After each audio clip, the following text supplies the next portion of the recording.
ચલો ફ્રેન્ડ્સ, આજે તમને મારી નજરે સફેદ રણ બતાવું. Hi friends, welcome to Quick and Easy. Friends, આજે આપણે કોઈ જ રેસીપી નહીં, પણ હમણાં જ મેં રિસન્ટમાં રણોત્સવની વિઝિટ કરી હતી. તો બસ આ આખો વિડીયો તમને રણોત્સવના વિશે હું માહિતી આપીશ.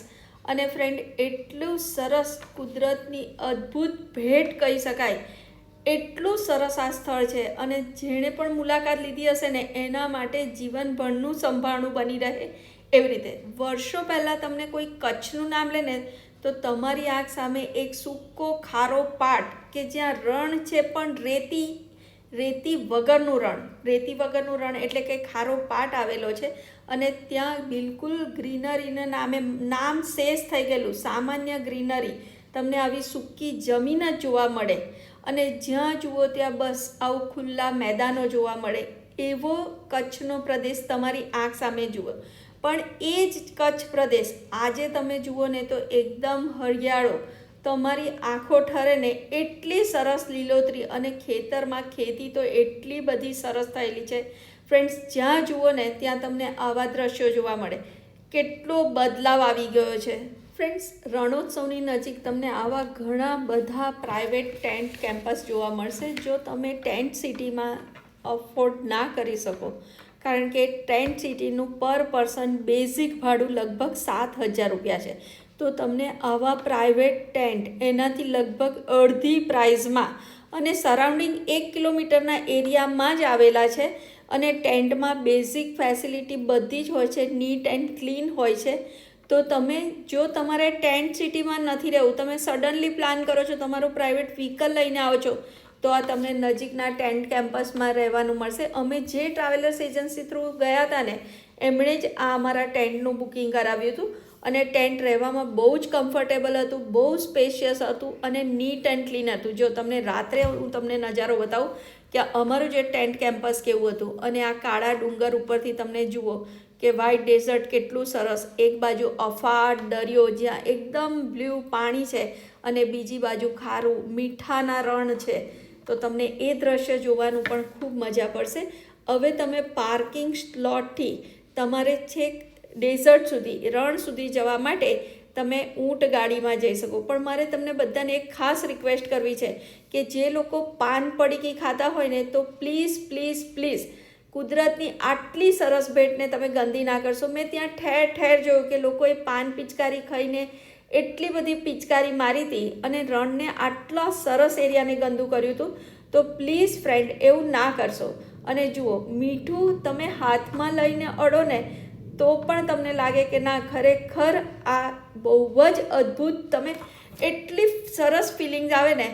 તો તમે આ રણની ચોક્કસથી મુલાકાત લેજો. અને તમારે લગભગ એવું કરવાનું કે સાંજે 5:30ની આસપાસ તમારે ત્યાં પહોંચી જવાનું.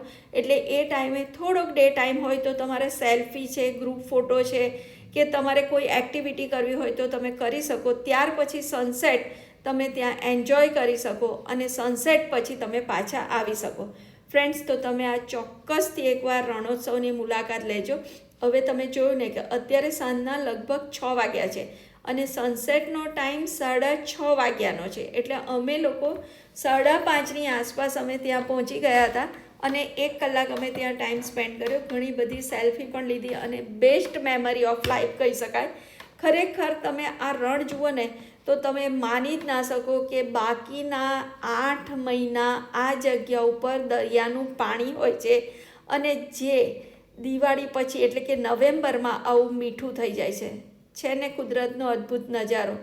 તો અને ત્યાં છે ને ફ્રેન્ડ્સ, આવી રીતે ચણિયાચોળીને મળતા હોય, તો તમારે ટેમ્પરરી ભાડે લઈ અને ત્યાંના ટ્રેડિશનલ ડ્રેસમાં તમે ફોટા પણ પડાવી શકો છો. હવે જ્યારે સંધ્યાકાળ પછી તમે ત્યાંથી બહાર નીકળો ને, તો તમે આ લેસર શો મસ્ટ જોજો. તમને હિસ્ટ્રી ઓફ ગુજરાત અને હિસ્ટ્રી ઓફ કચ્છ જોવા મળશે અને બહુ અદ્ભુત છે.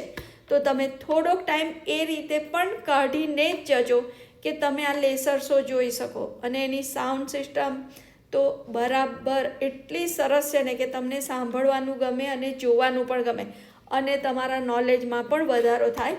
તો તમે એ રીતે જજો.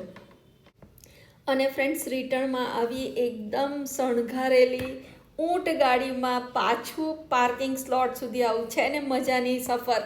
તો ફ્રેન્ડ્સ આ રીતે ચોક્કસથી તમે જજો. હવે તમે પાર્કિંગ સ્લોટની બહાર આવો ને તો ત્યાં એક નાનું રણોત્સવ દ્વારા જ એટલે કે ગુજરાત ટુરિઝમ દ્વારા આવું એક નાનું માર્કેટ જેવું છે કે જ્યાંથી તમે કચ્છી વસ્તુઓ ખરીદી શકો.